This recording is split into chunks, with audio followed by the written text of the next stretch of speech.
Hello sa inyo lahat at welcome sa ating YouTube channel. Today ay magluluto tayo uli. Napakadali lamang gawin at simpleng sangkap lamang ang ating kakailangan sa paggawa ng onion omelette.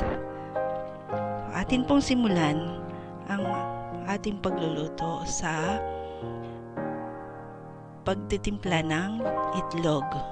Lagyan natin ng asin, betsin, black pepper, at all spices. Pero optional din po ang all spices. Yan. Napakadali lang po.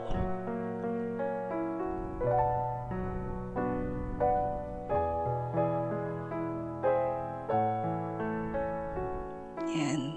Babatihin lang po natin yung itlog para matimpla pong mabuti yung mga ingredients na nilagay natin.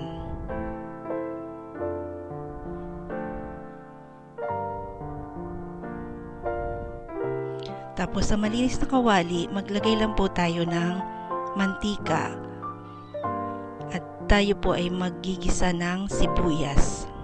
Sibuyas na puti po ang gamit ko kasi po ang sibuyas na puti ay manamis-namis pagka po naluto.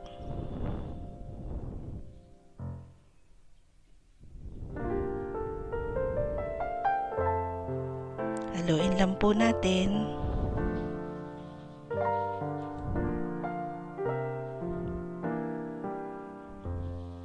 Pag naluto na po siya, makikita nyo po yung parang transparent na siya. Yan, tsaka hiwa-hiwalay na po. Tapos po, ilagay na po natin ang itlog na tinimplahan natin po kanina.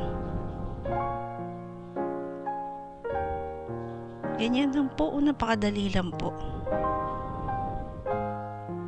Simpleng-simple. At mga friend, kung bago ka pa lang sa ating channel, paki-subscribe po at hit mo na rin ang notification bell para lagi kang updated sa mga bagong upload na mga video. Para po lagi po kayo nakakasunod sa mga lutuin nating mga madadali at simple. Yan, ganyan lang po. Pagka po hinahalo, parang piling ko nagiging mas fluffy siya, mas maalsa. Kaya hinahalo ko po siya.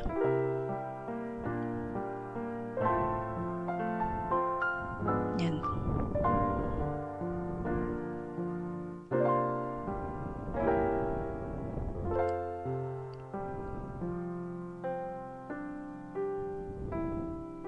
Yan, hindi naman po siya didikit sa kawali kasi ang itlog alam ko hindi naman dumidikit pagka niluluto siya. Depende na lang siguro kung kulang na kulang sa mantika. So, halo lang po lang halo. Biling lang. Tapos pagka naluto, buo na siya. Yan po, okay na. So, salamat po sa panonood.